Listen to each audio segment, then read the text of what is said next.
नमस्कार मित्रों, स्वागत है आपका आपके चैनल गंगा मुहूर्त पर, जहां हम आपको धर्म और ज्योतिष से जुड़ी हुई महत्वपूर्ण जानकारियां प्रदान करते हैं। आज है 17 मई 2025, ज्येष्ठ मास है, कृष्ण पक्ष है, पंचमी तिथि है और दिन है शनिवार का। हिंदू धर्म में शनिवार का दिन शनिदेव की पूजा के लिए बेहद ही खास माना जाता है।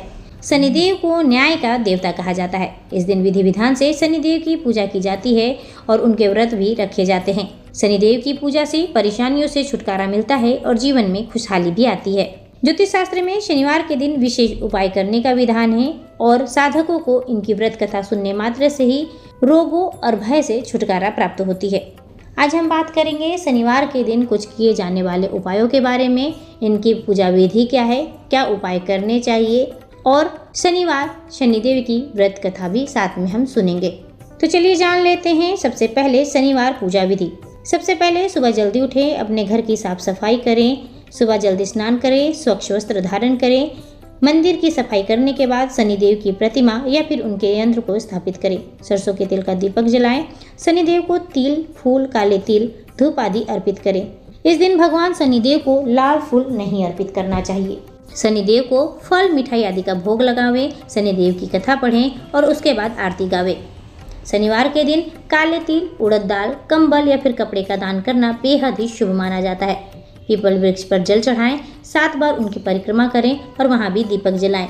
शनिदेव पर 11 पीपल के पत्तों की माला बनाकर चढ़ाने से आपके समस्त दुखों का नाश होगा और 7.5 भी कम होगी। पूजा के समय ध्यान रखें कि शनिदेव की आंखों में ना देखें।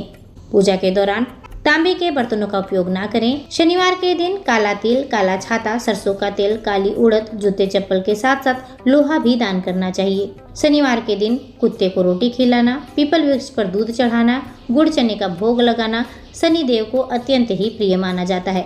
इस दिन मांस मदिरा का सेवन करने से भी बचना चाहिए। साथ ही अगर आप शनिवार के दिन पूर्व दिशा, दक्षिण दिशा या फिर ईशान दिशा में यात्रा करना चाहते हैं तो आप 5 कदम पहले उल्टे चले या फिर यात्रा करने से बचे। तो चलिए प्रेम सहित सुनते हैं शनिदेव शनिवार व्रत कथा। अगर आपने किसी कारणवश शनिदेव का व्रत नहीं धारण किया है तो भी इस व्रत कथा को श्रवण करने मात्र से भी आपको पुण्य फल की प्राप्ति होगी। समस्त दुखों का नाश होगा, कष्टों का निवारण होगा। एक समय स्वर्गलोक में सबसे बड़ा कौन है के प्रश्न पर 9 ग्रहों में वाद विवाद हो गया। विवाद इतना बढ़ गया कि परस्पर भयंकर जैसी स्थिति बन गई। निर्णय के लिए सभी देवता देवराज इंद्र के पास पहुंचे और बोले, हे देवराज, आपको निर्णय करना होगा कि हम में से सबसे बड़ा कौन है। देवताओं का प्रश्न सुनकर देवराज इंद्र उलझन में पड़ गए। इंद्र बोले, मैं इस प्रश्न का उत्तर देने में असमर्थ हूँ। हम सभी पृथ्वी लोक में उज्जैनी नगर में राजा विक्रमादित्य के पास चलते हैं। देवराज इंद्र सहित सभी ग्रह देवता उज्जैनी नगरी पहुंचे। महल में पहुंचकर जब देवताओं ने उनसे अपना प्रश्न पूछा तो राजा विक्रमादित्य भी कुछ देर के लिए परेशान हो उठे, क्योंकि सभी देवता अपनी अपनी शक्तियों के कारण महान थे। किसी को भी छोटा या बड़ा कह देने से उसके क्रोध का प्रकोप से भी भयंकर हानि पहुंच सकती है। अचानक राजा विक्रमादित्य को एक उपाय सूझा। उन्होंने विभिन्न धातुओं स्वर्ण, रजत, कांसा, तांबा, सीसा, रागा, जस्ता, अभ्रक और लोहे के 9 आसन बनवाए। धातुओं के गुणों के अनुसार सभी आसनों को एक दूसरे के पीछे रखवाकर उन्होंने देवताओं को अपने अपने सिंहासन पर बैठने को कहा। देवताओं को बैठने के बाद राजा विक्रमादित्य ने कहा कि आपका निर्णय तो स्वयं हो गया। जो सबसे पहले सिंहासन पर विराजमान है वही सबसे बड़ा है।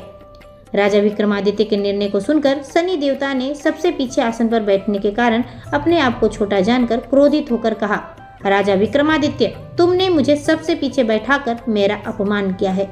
तुम मेरी शक्तियों से परिचित नहीं हो, मैं तुम्हारा सर्वनाश कर दूंगा। शनिदेव ने कहा, सूर्य 1 राशि 1 महीने, चंद्रमा 2.25 दिन, मंगल 1.5 महीने, बुध और शुक्र 1 महीने, बृहस्पति 13 महीने रहते हैं, लेकिन मैं किसी राशि पर 7.5 वर्ष तक रहता हूँ।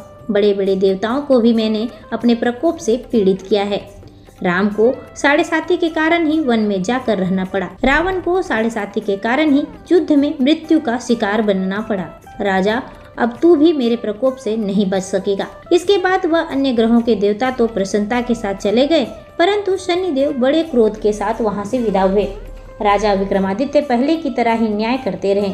उनके राज्य में सभी स्त्री पुरुष बहुत ही आनंद से जीवन यापन कर रहे थे। कुछ दिन ऐसे ही बीत गए। उधर शनि देवता अपने अपमान को भूले नहीं थे। विक्रमादित्य से बदला लेने के लिए एक दिन शनिदेव ने घोड़े के व्यापारी का रूप धारण किया और बहुत से घोड़ों के साथ उज्जैनी नगरी पहुंचे।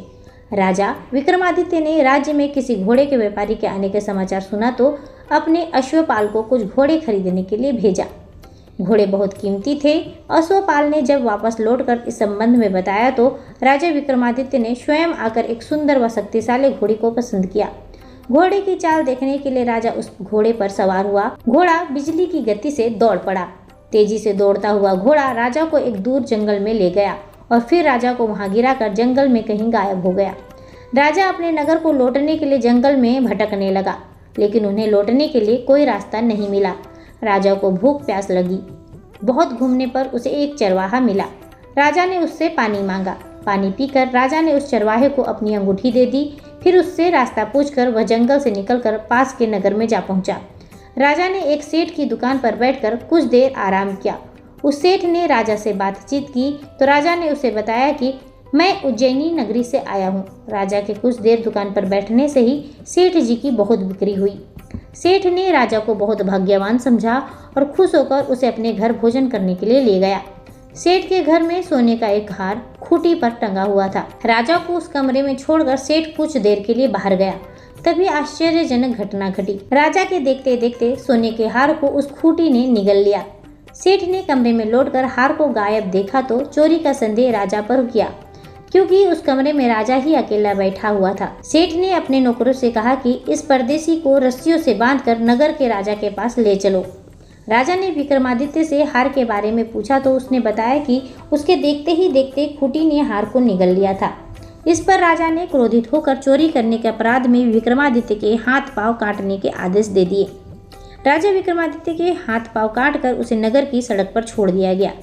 कुछ दिन बाद एक तेली उसे उठाकर अपने घर ले गया और उसे अपने कोल्हू पर बैठा दिया।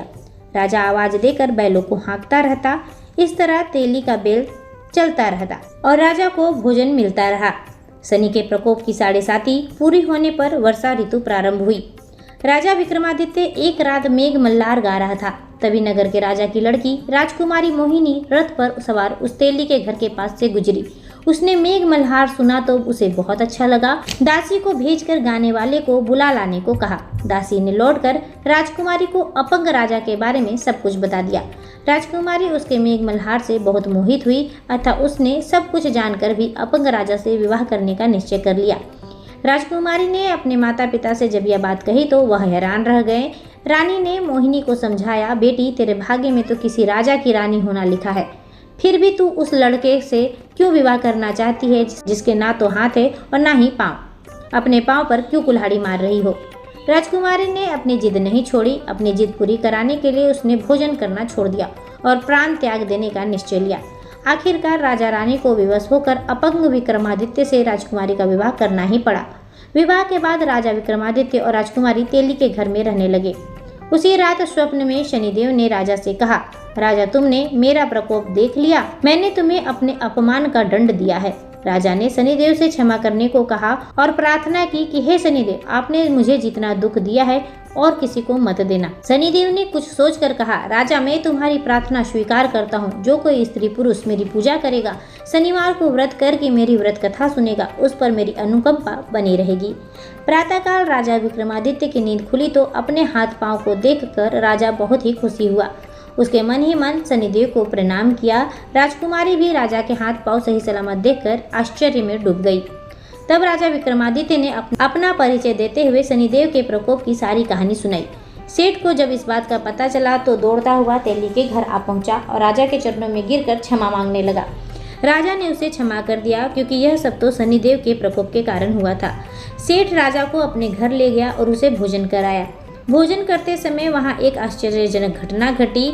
सबके देखते देखते उस खूंटी ने हार उगल दिया। सेठ जी ने अपनी बेटी का विवाह भी राजा के साथ कर दिया और बहुत से स्वर्ण आभूषण धन आदि देकर राजा को विदा किया। राजा विक्रमादित्य राजकुमारी मोहिनी और सेठ की बेटी के साथ उज्जैनी नगरी पहुँचे तो नगरवासियों ने हर्ष के साथ उनका स्वागत किया। अगले दिन राजा विक्रमादित्य ने पूरे राज्य में घोषणा कराई कि शनिदेव सभी देवों में सर्वश्रेष्ठ है। प्रत्येक स्त्री पुरुष को शनिवार को उनका व्रत करे और व्रत कथा अवश्य ही सुने। राजा विक्रमादित्य की घोषणा से शनिदेव बहुत प्रसन्न हुए और शनिवार का व्रत करने और व्रत कथा सुनने के कारण सभी लोगों की मनोकामनाएं शनिदेव की अनुकंपा से पूरी होने लगी और सभी लोग आनंद पूर्वक रहने लगे। हे शनिदेव, जो भी व्यक्ति आपके शरण में आएगा कृपया करके उनके समस्त दुखों को दूर कीजिएगा। प्रेम सहित बोलिए ओम शम शनिश्चराय नमः।